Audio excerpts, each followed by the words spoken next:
Hello everyone out there in YouTube land. I'm the Scent Maven. Welcome back to my channel, Shopping in Scents. So this is going to be an update video, but it's also going to be a response to a hate comment. Ooh, okay. So I got an interesting comment, which I'm going to delete because I don't want people replying to this person. But anyway, I got a hate comment on one of my Dollar Tree videos. So the person said, that thing on your face is totally distracting and unappealing. She meant my piercing, because I asked, I said, what thing, my piercing? And she's like, yes. Is there anything else on your face besides your glasses? And your glasses are neither distracting nor unappealing. Well, that's positive. Makes me want to reach out and scratch it off or pull it out. Really?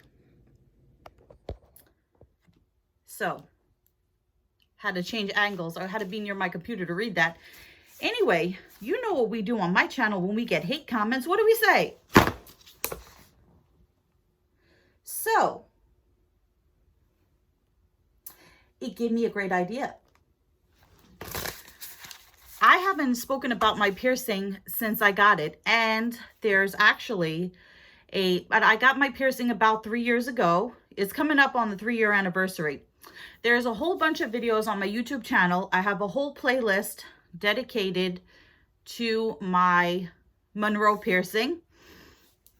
I have a video up where you can actually see me getting pierced. And then I did videos about the healing process, recovery and aftercare.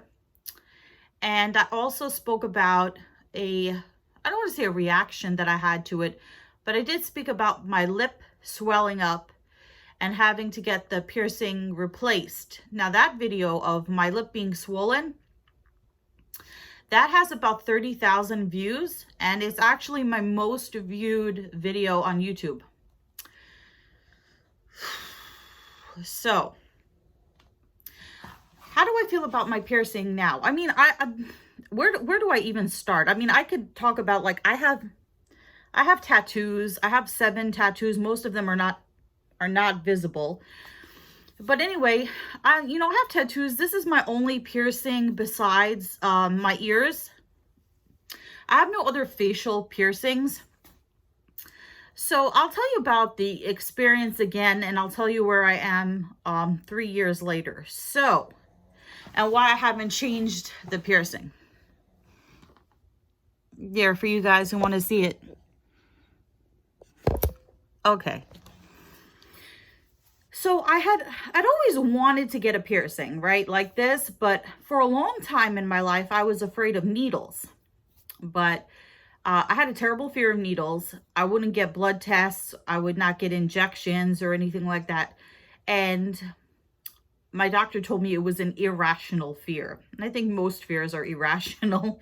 But anyway, so he told me the way to get over a fear is to slowly expose yourself to the fear. Not slowly expose yourself to people, but slowly expose yourself to the fear.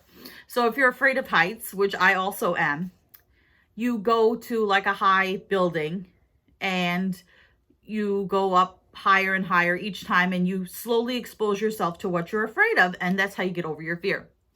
But it's a little bit harder to get over your fear of needles, because, like, how can you really expose yourself to needles? So his suggestion to me back at that time is, like, to visualize the needles in the room with me and then visualize them closer to me. I didn't get how that was supposed to help me overcome my fear. So the way I overcame my fear of needles is I became diabetic. And thank God, as of now, knock on plastic, I do not have to inject with insulin, but I do have to check my blood sugar. So I told the doctor, I was like, I can't do this. It's like, I can't do it. I can't do it. I can't do it. But the fear of not knowing what my blood sugar was more frightening than the needles. So I remember actually sitting on my bed with like a lancet. If you're diabetic, you know what I'm talking about. With a lancet and the meter, and holding the tool against my, I don't know what the lancet holder, right, against my finger. And I was like, I wanted to press down on the plunger, the button to prick my finger to take my blood. And I was like, I can't do it. I can't do it. And I forced myself to do it. I was like, oh, and I did it. And then because I had to not constantly, but because you have to or should check your blood sugar often. Please ignore my dog snoring. Because you have to check your blood sugar often. I got over my fear of needles. So after I did that, after I got over that particular aspect of the fear, then the next part was going to the doctor and having him do a full blood work. And that meant taking blood from my arm. So I got used to that. Actually, to my doctor's credit, I have to say I have a general practitioner doctor that has been my family doctor since I was, as long as I can remember, since I was a kid. And he actually held my hand the first time because I was so scared. So I got over my fear of needles, and that opened the door to me getting a piercing. Piercing my ears, that's another story altogether. Like, if you guys really want to hear about piercing stories, I don't know who's going to stick around for this video, but I mentioned this in one of my other videos, I did not get my ears pierced as a baby like most people do, because my father was against it. And his exact words were, if God wanted holes in your head, he would have put them there. So I couldn't get my ears pierced until I was like 16, 17. And back then I didn't know, I don't think maybe some people knew about the dangers of piercing guns and why it's not good to get your ears pierced with a piercing gun. You should get pierced with a needle. So I got pierced with a piercing gun. I actually got pierced 3 times in one ear and 2 times in the other ear, all at the same session. And that was bad because my mom told me, oh, they're going to numb your ear. No. And it was at a jewelry store that I think has since closed. And it felt like my ears were on fire. And the piercing that I had at the top of my ear always hurt.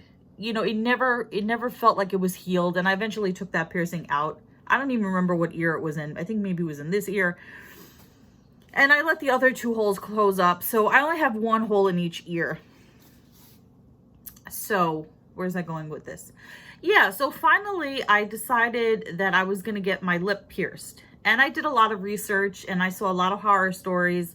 And I was like, I don't know if I'm going to do this. I'm going to go do it. I didn't know. I talked to my mom about it because I don't care about anybody's opinion, right? That person that left that nasty comment, do I care what that person says? This is what I don't get about nasty comments. Okay, so there are plenty of times that I've watched YouTube videos where I thought to myself, gee, you know, the person's makeup or their hair or their outfit, I may not have liked it, but I'm not going to say anything because what does that accomplish? If I leave a nasty comment saying, oh, I don't like how you did your makeup in this video, or I don't like what you're wearing in this video, what does that do? Does it make the person change the way they dress, do their hair, whatever? It shouldn't. Sorry, guys. So my video got interrupted by an Amber Alert. It automatically stopped the video. Anyway, where was I? So yeah, that's so frustrating when your video stops. So yeah, me telling another person that I don't like whatever about them shouldn't make them change that thing about themselves, the way they do the makeup, the way they dress, the way whatever, right? So what does it really accomplish? Maybe it hurts their feelings. Is that a good thing? Does it make me feel better to hurt their feelings? So if I don't care for a person's eye makeup in a particular video, I might think that, but I certainly don't leave it as a comment. And if the person has an irritating mannerism or something about their opinions or something about their channel or their content that I don't like, I certainly don't leave nasty comments. I just don't watch the channel. So I was saying about my mom. I asked my mom her opinion because I actually care what she thinks. And she said, don't do that. Why do you have, she doesn't like my tattoos either. All of my tattoos are small. They're a little bit, you might have seen the other one. I have a butterfly here. Anyway, my tattoos are not super large. But she doesn't like my tattoos anyway. And she was like, no, you're going to deform your face. You're going to mutilate your face. And why would you do that to yourself? And it's crazy. And, I won't talk to you if you do it and whatever. So I was a little bit concerned about that. And then I watched videos about piercings, and there were a lot of like horrible things that could happen, infections, and, what happened to me with the swelling. And then the aftercare is a giant pain in the butt. But I did it, and I'm happy I did it because I love my piercing. I love it. I love my piercing. It's part of my face. It's like my glasses. I love it. I look at pictures when my piercing wasn't there, and it just doesn't seem like me. I really love my piercing. I'm glad that I went through with it. And for somebody who had a fear of needles, it's like a badge of courage. So, why do I wear it this long? Now, I'm pushing it up with my tongue so you can see the length of the piercing. It doesn't actually look that long when I'm wearing it, but I know that it's longer than it should be. And I know that I wear it long. People think that I'm somehow oblivious to the fact that my piercing is long and it should be more set against my face. Okay. So yes. If I push it up with my tongue, you can see actually how long the piercing is. And there's a reason for that, okay?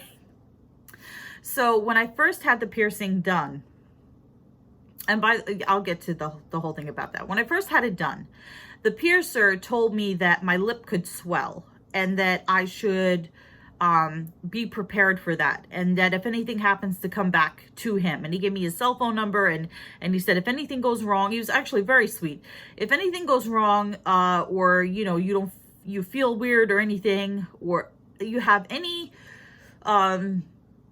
concerns, call, right? So I didn't think anything of it, because when he said my lip was going to swell, I thought he meant, well, he said my lip could swell. I thought he meant that it would look like I had a fat lip, like I've been punched in the face, but that's not what happened.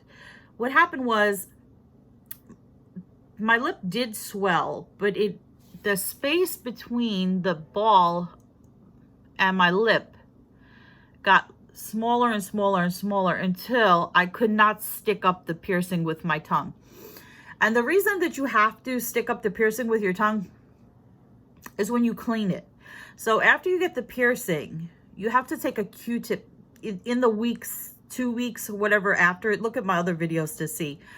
In the weeks after your piercing, you have to kind of push it up and clean around it with a Q-tip and some wound wash, or you put some bacitracin. I forget the steps, but you have to clean around it. So I saw that I couldn't really stick up the piercing to clean around it, and it was looking kind of red. And on the inside of my lip, people are going to get really grossed out by this. If you're grossed out by this, exit now. So you can't really, can you see it? Okay. So there's the like the flap part. It felt like the skin inside my mouth was growing over. It was growing over the piercing. So I called the piercer guy, and it was actually like around Halloween time, it was near Friday the 13th. I forget, but it was when the studio would have been busy because they were having their tattoo bonanza sale or something. So I said to him, I had the weirdest feeling. I was like, it feels like my lip is growing over my piercing, or my skin is growing over my piercing. And he's like, that means your lip is swelling, so you need to come in and have that fixed. So I went in, and my lip was really swollen. I mean, my piercing was really embedded into my lip. I didn't realize how bad it was, because it didn't hurt, So the piercer had to, he had to pull the piercing out. So the first thing that he did was try to push it up enough from the inside up to grab the ball with a tool. I don't know what it's called. And unscrew the ball part. Once he got the ball part off, then he had to try to pull the stem part out from the inside, from here. You had to pull this part. So he had to, like, it was really stuck. So he had to like tap it and like try to pull it from the inside and like tap it and then try to pull it from the inside. And then finally it loosened up and he was able to pull it out. And after he did that, it was like a big relief because I didn't realize how embedded it was. So it was like, if I compared it to this before, it's like if you have an ingrown toenail and you finally get it cut out, you feel like relief of like the pressure. So I felt relief. And he said, I'm going to put in a much longer bar to account for the swelling. And then after you get healed, you can switch it out to whatever kind of piercing jewelry you like, you know? So he put in this really long bar. Okay. To account for the swelling. I know what people are going to ask. Like I said, unless I do that with my tongue, my piercing doesn't really stick up that much, but it clearly sticks out. And knock on plastic, it doesn't get caught on things. I don't snag it on stuff or whatever. It's not an issue to me, okay? So he put the longer bar in, and I said to him, well, why do you do that at this point? Why don't you just put in jewelry with a super long bar so that when people swell, or if they swell, they don't have to get it pulled out? And he's like, well, we don't put in a super long bar because you could bite down on it, you know, if you can't, because he said, you might be experiencing some numbness in that area and you may not be able to judge how long the bar is, and you might bite down on it or might get in with your chewing or whatever. So we try to put in a bar that is slightly larger than what you need, but not super large, because we want to account for the swelling, but we don't want you to like bite down on it or whatever. So obviously after that, after the 2 weeks, whatever it was, passed. Now, with the aftercare, you have to clean it constantly, like a couple of times a day. You have to rinse with mouthwash and water combination. Like I said, watch my other videos. So there's an aftercare process, and things can go wrong, right? So where was I going with this? Oh, so after it healed, I obviously could have gone back and got the jewelry changed. And I did go back. I waited like a year because I like wearing it long. But then after a year, I was like, you know what? I really should get this. Like, maybe I want to change it. Maybe I want to do something different. Maybe I want to get like a star or a butterfly or like a diamond chip, or not a real diamond chip.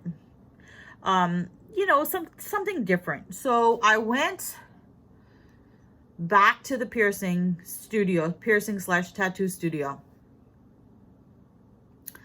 And I also, besides getting the jewelry changed, I wanted to get spider bites. Spider bites are it would be like this, only 2 right next to each other in my bottom lip. I wanted to get spider bites. So I went there for 2 reasons: to change out the jewelry and also to price spider bites. So the guy that did my piercing, he wasn't there. There was a woman there, and I talked to her about it, and she said, she told me the price on the spider bites, and it seemed pricey to me, and I didn't have the money on me. So I was like, maybe I'll hold off on that, or can you do them one at a time? And she's like, no, they have to be done together. And she's like, and I can't do them anyway because I don't have any of that jewelry. I don't have any jewelry in stock right now. So I couldn't get my jewelry changed here. And even if I had the money on me, because you have to pay cash or whatever to get the spider bites, she didn't have any jewelry. So I left it alone, and some time passed. Oh, and I said, where's the guy that did my piercing? And she's like, oh, he doesn't work here anymore. So I was like, well, what happened to him? And I don't think she ever gave me a clear answer. He left. He just doesn't work here anymore. She doesn't know. I don't remember. So then I went back. Some months passed, and it was like towards the beginning of this year. And I went back, and I talked to the person there. Yeah, I talked to the person there and I said, I want to get my jewelry changed. And he said, oh, I'll call our piercer. He's not on the premises now, but I'll call him. And I was like, is that Steve? And he's like, yeah. And I said, I thought he didn't work here anymore. When I was here last time, this woman, and I'm not going to say her name, the woman that was here told me he didn't work here anymore. And he's like, oh, she's gone. And, you know, I guess he didn't think too much about her. He's like, no, Steve is back. So he called him and he said, he told the guy on the phone, I don't have any jewelry right now. I have to order it. And then COVID happened and tattoo parlors, piercing parlors, and all that stuff, tattoo piercing places were closed. So I couldn't get the jewelry changed even if I wanted to, right? So then we're still in the midst of COVID, but the place reopened, but under a new name. So it's no longer Puncture Tattoo. It's something else. That's not the name. It's not called something else. It's new ownership and it's a new place. So I went back and I spoke to a very nice man there and I was like, I want to get my jewelry changed. And he's like, we don't do piercing here anymore. This is going to be strictly tattoo only operation. So there went that. I asked him, I was like, so is there any piercing places near here? And he's like, no, you have to go to downtown Brooklyn and whatever, Manhattan. It turns out there actually is a piercing place closer by. Actually, they advertise piercing in the window. They say tattoos and piercing. So I want to go and see, but I'm concerned because I don't know if they're reputable. I don't know how to change this jewelry. I can't just buy the jewelry online and change it myself because I'm afraid to take this thing out because I don't know how to put it back in. So then they tell you the first time you change the jewelry, you should have the piercer show you how to change it so that you know what you're doing.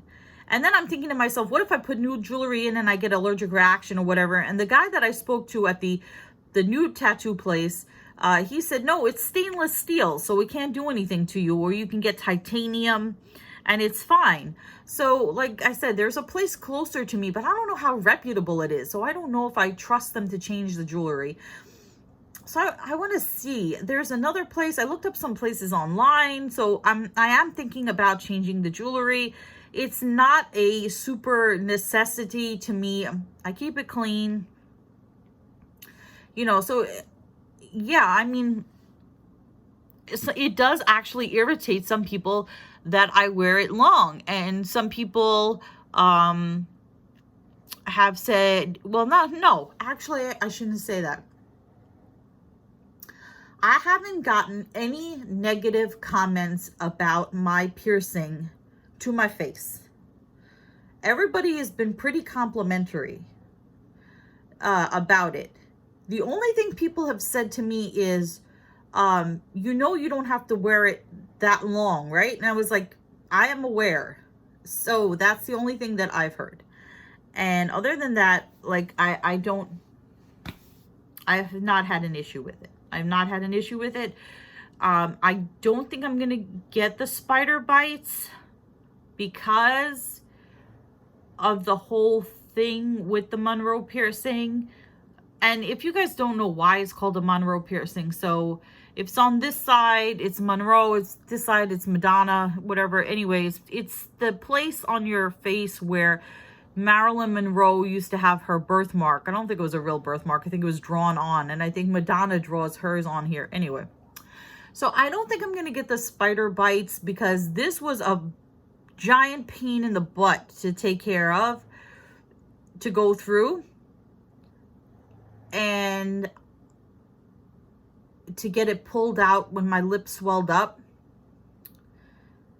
I don't know if I want to have it doubled here. Plus, I have to consider my working career. You know, having a lot of piercings is, having tattoos is pretty socially acceptable. Now, I feel like my glasses are crooked again.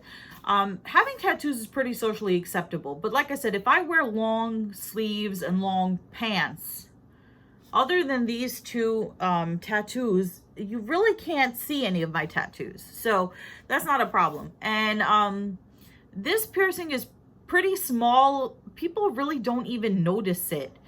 But if I had two more here, yeah. So I don't know if I'm ready to do that. I love my Monroe piercing. I would love to get spider bites, and then I would love to dye my hair bright purple, but there are certain things that I have to consider for my professional career that would not be a good idea. Okay, so that is the almost 3-year update on my Monroe piercing. I do plan to change the jewelry. I am going to change the jewelry eventually. I was thinking about going maybe not this weekend. Soon, and getting something different. You know, maybe getting a different style, maybe, you know, making it shorter, you know, and whatever. So I'm interested to see what kind of comments I get on this video. And like I said, if you're interested in my Monroe piercing journey, go check out my playlist. I have all videos on there from the time I got pierced to all through the healing process and whatever. And, you know, for the person who left the hate comment, I don't care. You know, I guess thanks for giving me an idea on doing a 3-year update. But other than that, I mean, you think I'm going to take my piercing out because you say you don't like it and you want to rip it out of my face? Like, where is it? Yeah, so hysterical. Anyway, comment, rate, subscribe, follow me on Instagram at Shopping and Sense, and I will see you all in a future video. But until then, goodbye everyone out there in YouTube land.